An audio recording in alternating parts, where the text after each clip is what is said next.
Welcome to a night of total terror. In 1968, George Romero brought us Night of the Living Dead. It became the classic horror film of its time. We must not be lulled by the concept that these are our family members or our friends. They are not. They will not respond to such emotion. Now, George Romero brings us the most intensely shocking motion picture experience for all time.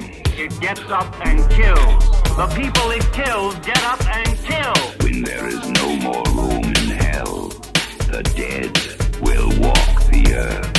First came the night, then came the dawn. Now comes the most eagerly awaited day in horror film history. I love zombies, which is why I've missed Thursday of the Dead. I'm so glad it's back. Whoa, it's Dawn of Dead! Look at the zombie head on the front! Like that one, huh? Yeah! This is awesome!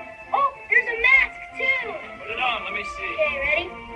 Rah! Terrifying. And there's a little guy in here.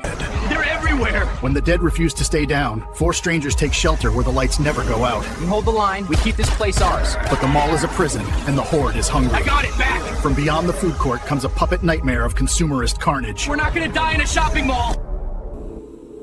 Welcome back to Thursday of the Dead, episode 351. My name is Chase.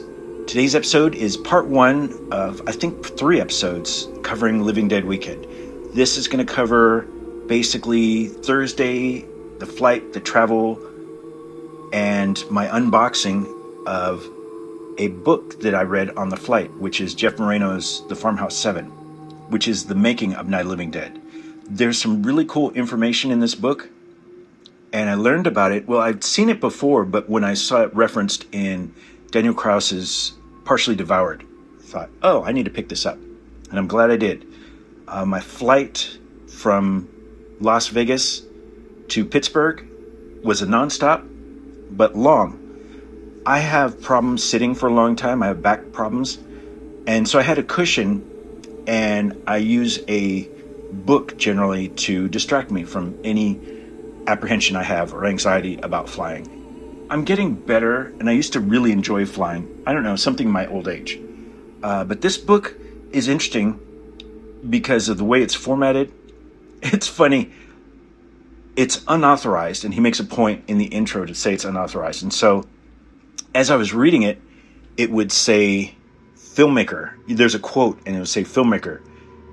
And at first I thought it was John Russo because he is litigious. And then I realized there's some quotes from George in there.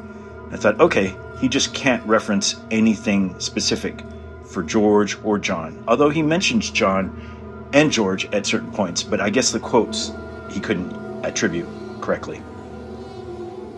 But I highly recommend this book.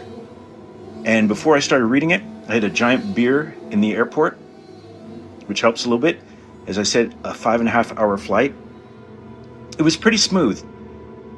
And once we got to Pittsburgh, got in the rental car and got through the tunnel to see this site, which I saw for the first time in 2023. Beautiful site. And instead of going to downtown Pittsburgh to stay at the Industrialist, I think it was, our hotel was in Monroeville, about 2 miles from the mall. And so since Claire had to work on Friday, she drove me to the mall. And the cool thing is we took a different route than when I was there in 2023. When I was there in 23, I took an Uber from downtown Pittsburgh, and so they took a totally different direction. So I didn't see this view of the mall, and I didn't come in through the same entrance. I came in through the total opposite side, over where Red Robin is, if you know the layout of the mall. And so Claire dropped me off. I went and got my VIP tickets. It was very smooth. I was a little worried because they kept changing the timing of things, but it worked out.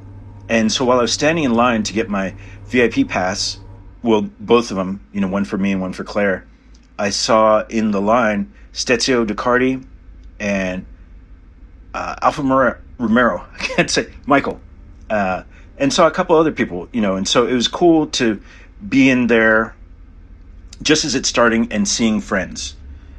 And so after I went around for a bit, had some Chinese food, came home to rest, and then came back to the mall for the VIP stuff. The VIP, this time, there was a lower level screening of Document of the Dead, which I'll be talking about more in the next episode. And then afterwards, we went up to the Cinemark to see Dawn, introduced by Ken, Gaylen, and eventually Scott. Scott was a little bit late, but he has some health issues, which I've noticed since I met him in Las Vegas. He's hilarious, though. The banter between him and Ken was classic. I caught it on video, but I'm not going to show it here just to keep it short.